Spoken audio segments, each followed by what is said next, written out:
is a modern Dreyfus trial, and it will end the same way. 130 years ago, the French Jewish officer Alfred Dreyfus was falsely accused of treason by a biased French court. In response to these false accusations, the great French writer Émile Zola wrote his monumental essay, J'accuse. He accused the French court of anti-Semitic lies against an innocent officer who was later exonerated of all guilt. Now an international court in The Hague, also headed by a French judge, is repeating this outrageous offense. It is falsely accusing me, the democratically elected Prime Minister of the State of Israel, and Israel's former Defense Minister, Yoav Gallant, of deliberately targeting civilians. This when we do everything in our power to avoid civilian casualties. We issue millions of text messages, phone calls, leaflets to the citizens of Gaza to get them out of harm's way, while the Hamas terrorists do everything in their power to keep them in harm's way, including shooting them, using them as human shields. The court in The Hague accuses us of a deliberate policy of starvation. This when we've supplied Gaza with 700,000 tons of food to feed the people of Gaza. That's 3,200 calories for every man, woman, and child in Gaza. And these supplies are routinely looted by Hamas terrorists who deprive their people of much-needed food. Yet just in the last few weeks, Israel facilitated the vaccination of 97% of the people of Gaza against polio. This doesn't prevent the court of accusing us of genocide.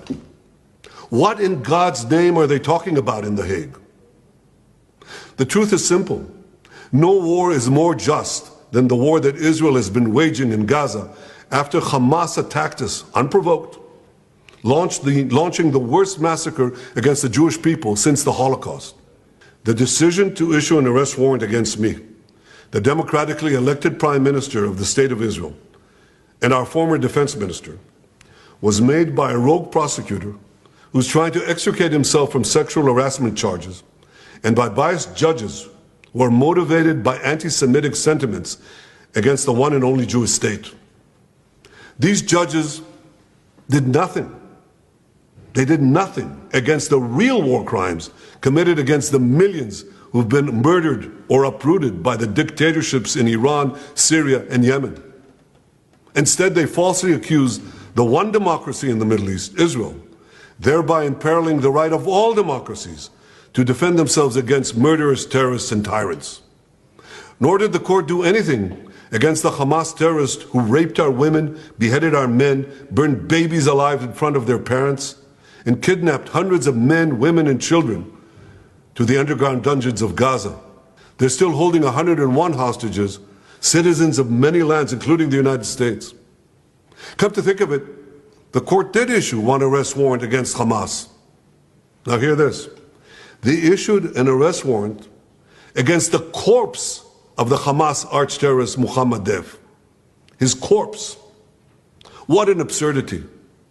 No biased anti-Israel decision in The Hague will prevent the State of Israel from defending its citizens.